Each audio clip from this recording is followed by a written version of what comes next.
yeah, what's going on? What's going on? Too much.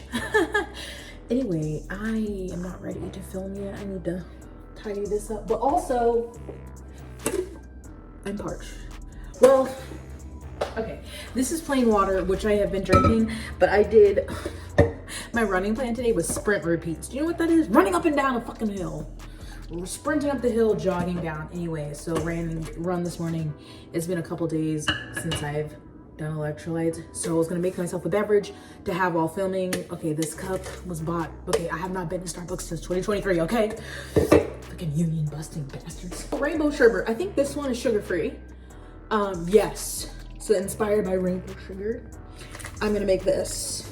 I could just put it in this. You can just use a spoon or a straw to stir it, but I like to put it in a shaker bottle. I'm not a doctor. I'm not a nutritionist. I'm not a dietitian. So, you know, ask them if you need electrolytes. I don't drink these every day. And if I do drink one, I drink one in a day, okay? But especially after running, I usually like to have one. So anyway, I love a cold bath, okay? So, nice. Let's see, did I measure out? Ooh, ooh. Look at that. I know my beverages.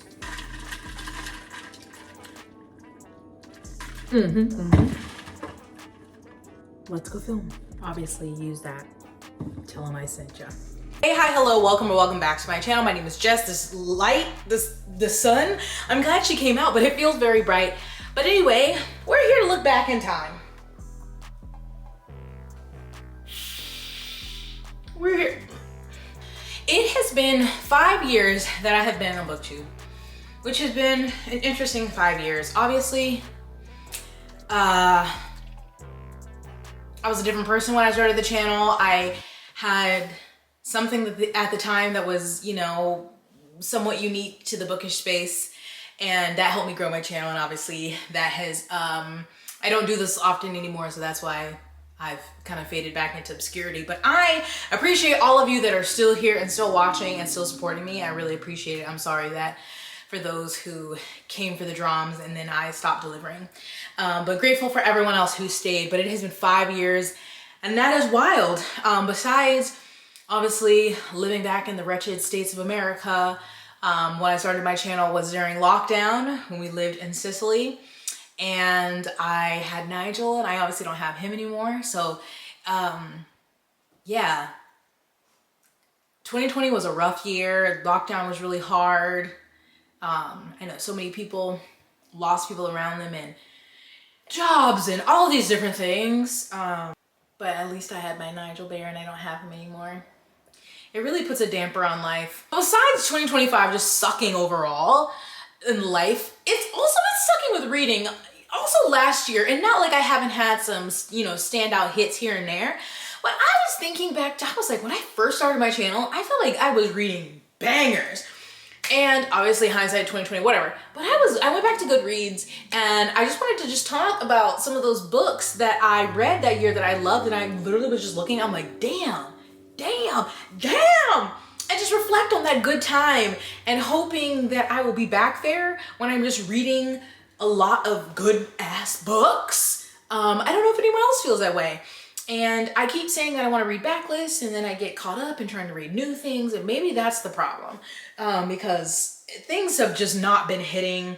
Things I've anticipated for this year have been disappointing.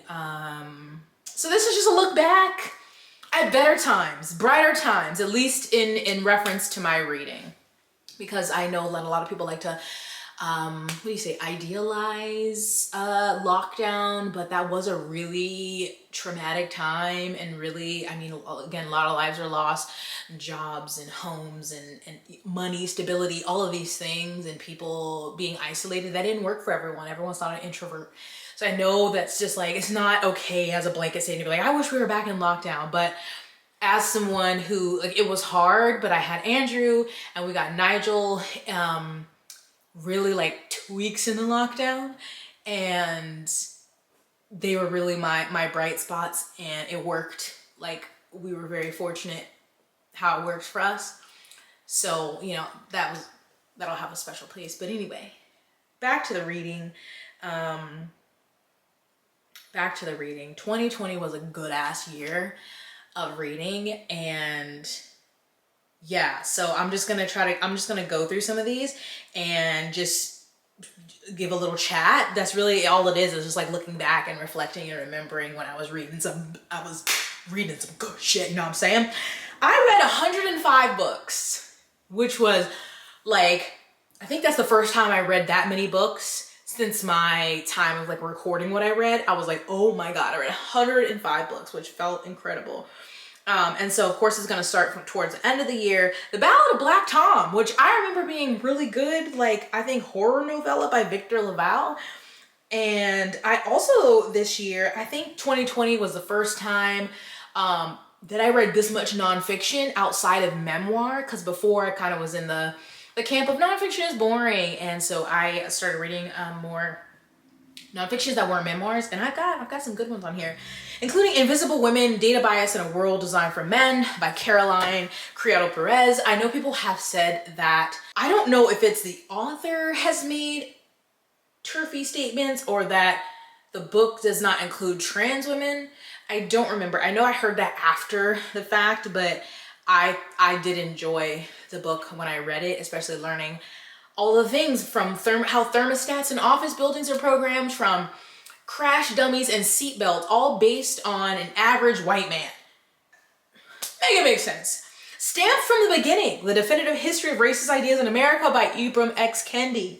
That was a beast. It was a lot, but I remember I would listen to the audio walking around the base, and yeah, I was like, holy crap. It is a lot. It can be dense at times, but it's really good.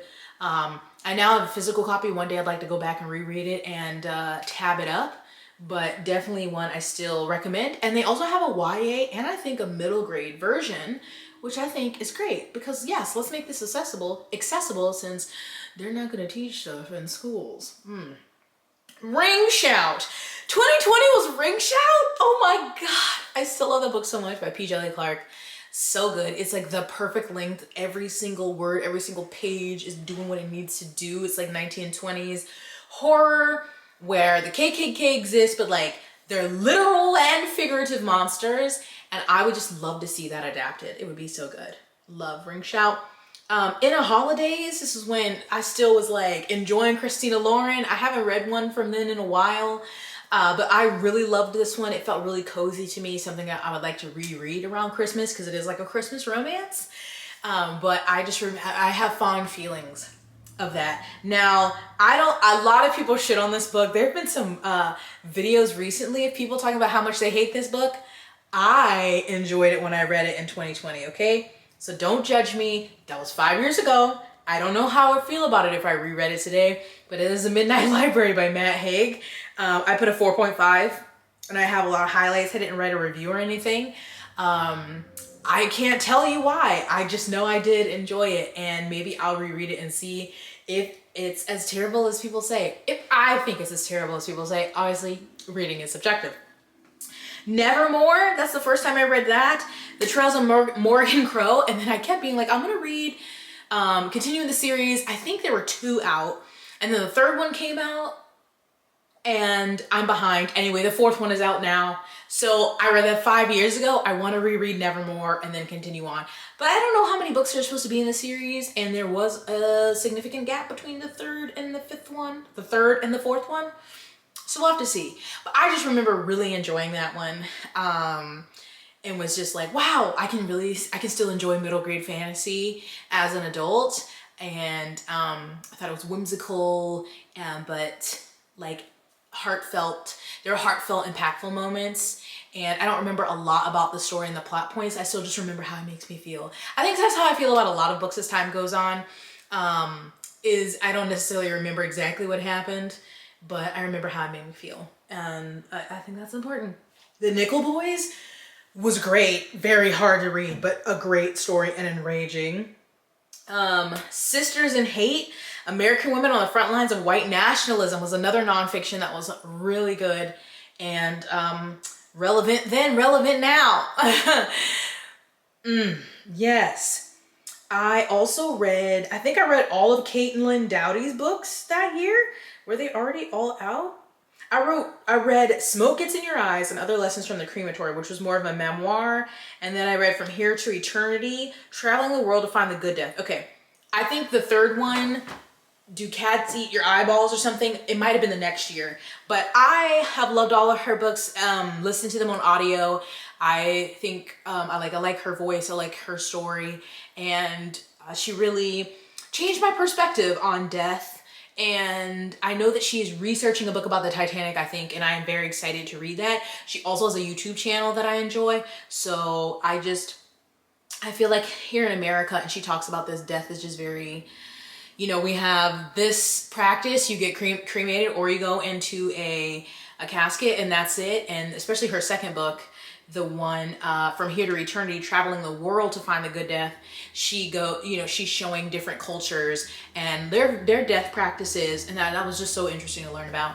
And just think about other things, and like some things are not allowed in the States, and I'm like, I want to be a tree. I don't want to be put in a casket. I want to become a tree. Like, how do I do that? Do you know what I'm saying? I read The Invisible Life of Addie LaRue in 2020. Look, people have their feelings about that book. That book was what I needed. It was exactly what I needed. I felt so emotional about that book. I loved it. I have not reread it. Me and V.E. Schwab are kind of hit or miss, either love or hate her books. But yeah, The Invisible Life of Addie LaRue, I expected to not like it. But I loved it. Piranesi I read, which I really enjoyed. There's just a lot of books here. I remember that I had a good time reading. Burn Our Bodies Down by Rory Power. All That Remains, A Life and Death by Sue Black. This was, she's a forensic anthropologist. And so I listened to that, and I have another book by her, but just fascinating things. I also read Lovely War. I remember enjoying that. I think it's like a young adult, is it World War I or World War II romance? But it also has a mixture of, like, I think a little weave-in of Greek mythology, if I'm remembering correctly. Okay, World War I, but then it says 30 years after these four lovers' fates collide, the Greek goddess Aphrodite tells their stories to her husband, and her husband Hephaestus, sorry, I'm not into Greek lore, and her lover Ares in a luxe Manhattan hotel room. And usually I don't read a lot of like Greek myth or retelling and stuff like that, reimagining, but this just worked. When I read it, I loved it. Yeah, I thought it was great. Oh, this was the year that I read, I read Clap When You Land by Elizabeth Acevedo. That was really good. Do You Dream of Terror 2 was a science fiction novel that was really amazing. I was finishing up the series by John Gwynne, so I read Ruin and Wrath, and I loved both of them, but Ruin destroyed me. It was the third book. It took me through it. I think in my review, I was like, this is apt. If I did a review, this was apt. I put I am ruined. Like, I thought it was incredible. I enjoyed the series overall, but the third one is definitely my favorite. Let's see. Oh, The Empire of Gold came out in 2020. So that was the last one of the David Bode trilogy. And I did reread City of Brass, The City of Brass, The Kingdom of Copper, and then The Empire of Gold. I thought it was such a good ending. Oh my God. Wow. That was in 2020? 2020, I also read Vita Nostra. Still has my mind in a chokehold. I want to reread it. Ollie was telling me that there's a third one coming out, and I know that the authors, Marina and Sergei Diachinko, I think he did pass away, unfortunately, but there's supposed to be a third one, and I haven't even read the second one, and I feel like a miscreant. I needed to get it together because Vita Nostra just blew my mind. It's so, when I think dark academia, that's what I want. I want Vita, like fantastical dark academia. I want Vita Nostra. Like, it's not gonna work for everybody, but it fucking worked for me. It worked for me. All right, is that the first time I read The Poppy War? I read The Poppy War that year. This was the first time I read his Dark Materials, which reading it as an adult, I was like, I don't know, but I had this copy, like a bound up copy from Goodwill, and I read them and I fell in love. I love those books. I cried. I thought they were so good. I love the overarching themes. And I want the Folio Society edition so bad, but they're like $250, and I'm like, maybe when I have a full-time job again, I'll splurge on those. But yeah, reading those for the first time, I feel like reading, especially like a middle grade book for the first time and as an adult and loving it is like extra special. Do you know what I'm saying? And so, yeah, oh my God, I remember crying on my couch. I remember the old couch that we had. Those were good. This was the year that The Ballad of Songbirds and Snakes came out, which I didn't love. I thought I was but I did reread the Hunger Games trilogy, and that held up very well. Still loved those, especially Catching Fire, still my favorite. And so that was nice that those held up so well. Even if Ballad of Songbirds and Snakes was a womp womp womp. I do want to try whatever that new one is. I'm waiting for it to come in from the library. Let's see. I read Strange the Dreamer in 2020. Oh, that was beautiful. I loved that. I've never gone to read music. I have started Muse of Nightmares, but I've never finished it. I don't know. I don't think I got that far, but Strange the Dreamer was like delicious. It was delicious. I loved it, especially the audio. And I feel like I may already own the audio for Muse of Nightmares, and I haven't read it. And will I? Maybe. I don't know. That's the first time I was reading Murderbot, which I had a lot of fun reading. Why do they have duplicates on here? I know this is now tainted, but that was the year of The House in the Cerulean Sea, which was like epic timing since it was like lockdown and global pandemic, and everyone was like, this book was like a warm hug. And you know, at that time, before we knew what we knew, but I did love that book. I still love the book. I acknowledge what the author did, inspiration that he used. But wow, that was a time. Like, can you see all these bangers I was fucking reading in 2020? Ah, God. Oh my God, I read the 5th season in 2020. I read the whole trilogy. I need to reread them. The 5th season, in my mind, still remains my favorite because, like, adjusting to that second person point of view, which is like one of the first ones I read, and what we find out at the end of that book, like that can't, even though the next 2 books are great, like it can't match that. So the 5th season is still like, oh my God, I read those in damn, I was reading the 5th season, the David Bob trilogy, His Dark Materials, Hunger Games trilogy. Do you see the fucking quality I was reading? What the happened, Jessica? Oh my God, Strange the Dreamer. I was reading also some Karen Slaughter and enjoying myself. Oh my God, how could I forget these? Like The Bear and the Nightingale. I read that entire trilogy in 2020. Get a Life, Chloe Brown, which I loved. The Test, which was a novella that was super good. My Dark Vanessa Dark, but a well-written book. Like, God damn. 2020 was that girl. For reading, obviously. 2020 was a year for reading. Good reading for me. That's what I meant. Like, yeah, there's some in here that were like, okay, not amazing, but that was such a good year. And I just want to get back to that. I don't know if I need to do some rereading of some favorites or actually listen to what I say and, you know, take it backlist like at least 2018 and before. That's not even that. I mean, it is backlist, but I just have to continue to be disappointed in newer novels. So, and I know it's not just me. Do you know what I'm saying? I know it's not just me, and I know that people in publishing they've laid too many people off. There are not enough people for the amount of time and energy that need to go into these stories. So that's probably impacting it, and publishing picking up things that they don't have to put as much time and energy into because they already have a fan base, yada, yada, yada. I talk about this all the time. But anyway, I just want to reflect. 5 years on Booktube.